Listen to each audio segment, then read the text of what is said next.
This was a very great year for the gaming industry. So to give this year justice, here's our top 10 best games of 2015.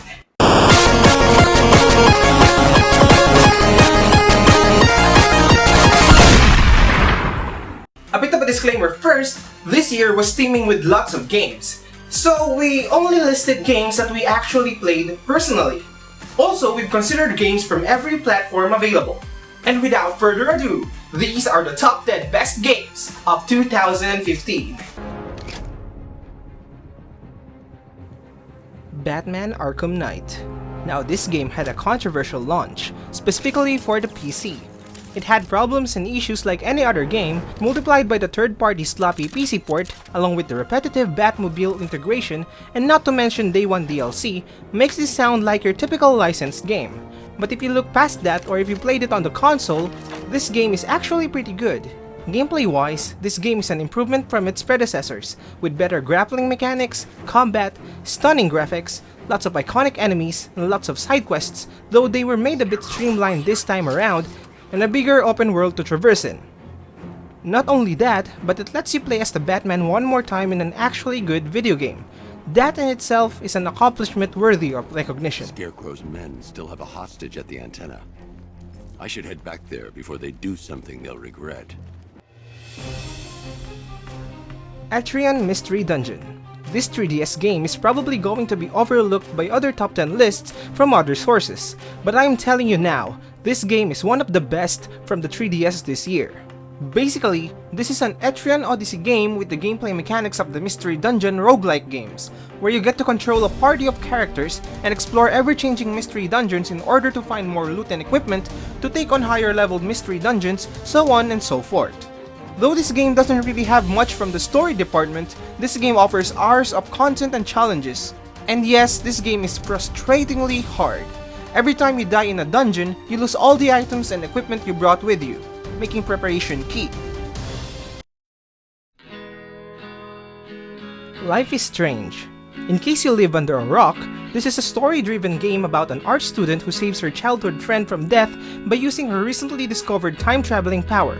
She then has to save her hometown from an impending crisis. Now, Life is Strange can be categorized as a mystery or a sci-fi story, but either way, this game is a very engaging and involving tale of a young girl using her powers to basically do what she wants. Choices can be made by the player in order to influence a scenario, and the time-traveling mechanic allows you to rewind and see the outcome of a choice you didn't initially pick, effectively letting us not miss out on any crucial information, or to simply just pick the outcome we want. The mechanic is also integrated into puzzles in very unique ways. The story was pretty good, but some things were left unresolved by the end. But despite this, the game still holds up as a fascinating approach to a story-driven game.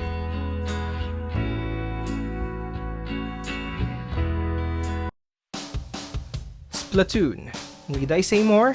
Multiplayer is the main focus of this game and holds up to it very well despite missing many key features at launch. This game is a solid, fun game, utilizing a very inventive mechanic to make competitions less Call of Duty. You win not by killing enemies, but by expanding your inked territory.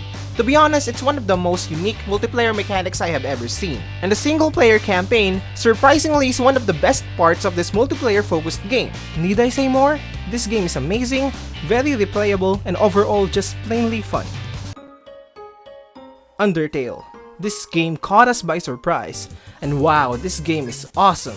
This truly has the feel of the old-school retro video games. Combine this with the engaging turn-based combat that actually lets you participate in the fight or action that you pick, playing out as a bullet hell minigame, and the amazing writing and replayability of this game, utilizing what you have in your save file which affects the outcome of your ending. This game is easily deserving as a best game of this year, hands down.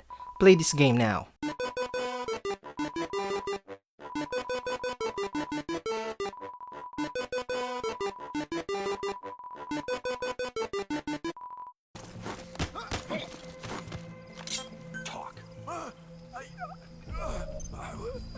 Metal Gear Solid 5: The Phantom Pain. This game is amazing. Now, that remark may not sound as much, but that's because this game is not amazing because it has some unique mechanic or has a special thing going for it, no! Unlike other games on this list, MGS5 is amazing because it perfects every mechanic it lays out. The first few Rs are tutorials for each and every mechanic that the game has to offer. Afterwards, you are put into an open world to do whatever you want with these mechanics. Shooting, stealth, progression. This game is the epitome of a normal game made perfect. It doesn't have time travel or Batman, no.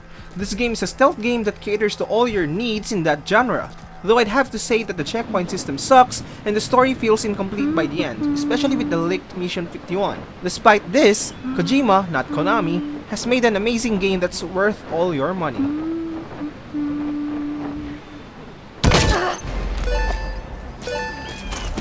Did you get her?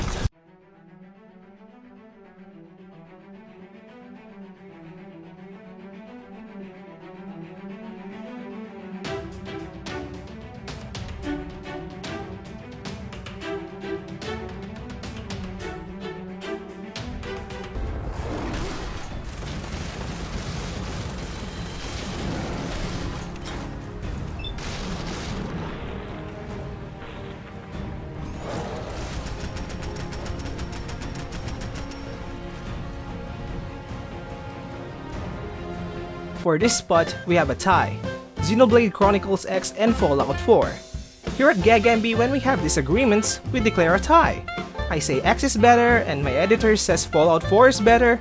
So to proceed with the video, why not say that both are equally good? Xenoblade is an amazing game because of the sheer variety and content. The character progression is fantastic, and the open world is huge, roughly 2 times bigger than Fallout 4, and it's dense with enemies and challenges, along with an equally huge amount of side quests that make this game easily worth its asking price. The story is also very good, along with the amazing soundtrack, probably one of the best this year. There are issues, of course. The pacing is way too slow, and everything takes way too long to do. Recruiting party members and repairing skills are just way too inconvenient. The freedom it gives to players allows for a variety of playstyles, and basically just alters how you play the game, the way you want to. On the other hand, Fallout 4 is a very dense game, teeming with content wherever you go in the Commonwealth.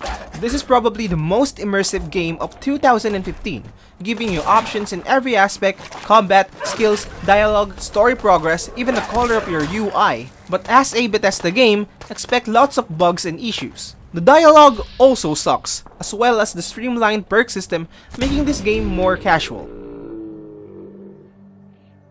Despite the inherent issues of both of these games, there's no denying that they are the best in what they offer.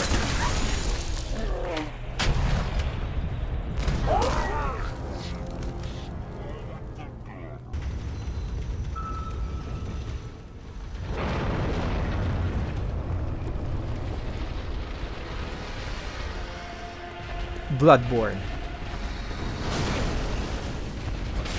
Yes, I was able to finish this game.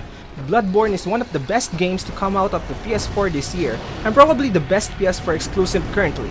This game is less difficult than other From Software games, but it's still challenging in its own right.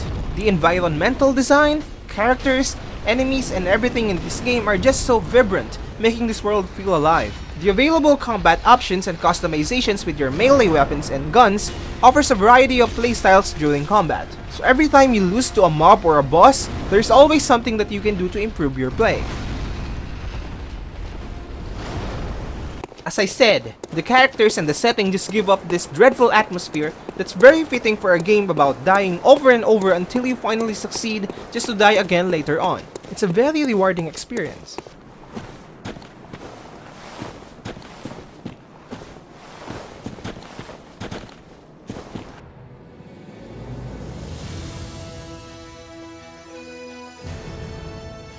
The Witcher 3 Wild Hunt.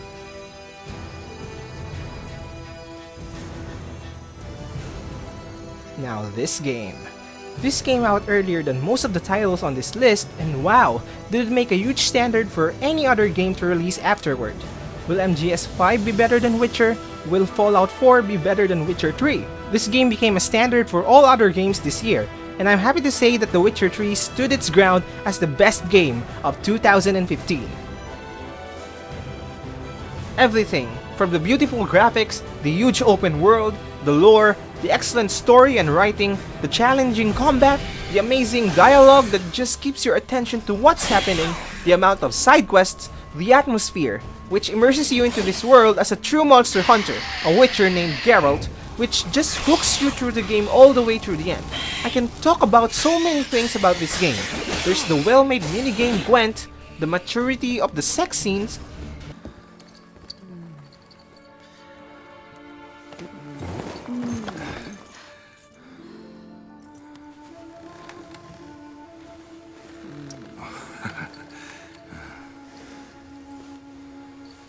wow, this game is just overflowing with passion from the developers at CD Projekt Red. Hell, we even got some free DLCs to go with this game, along with 2 paid expansions. This game is just so fantastic. To summarize, The Witcher 3 is great, engaging, immersive, and overall, a huge amount of fun. If you don't own this game, shame on you. Go buy it, now. Fuck yeah! Summon the bitches! And those were the top 10 best games of 2015. If you like what you saw, you should probably click some of our other videos on your screen. Don't forget to subscribe, leave a thumbs up, or even a comment if you want.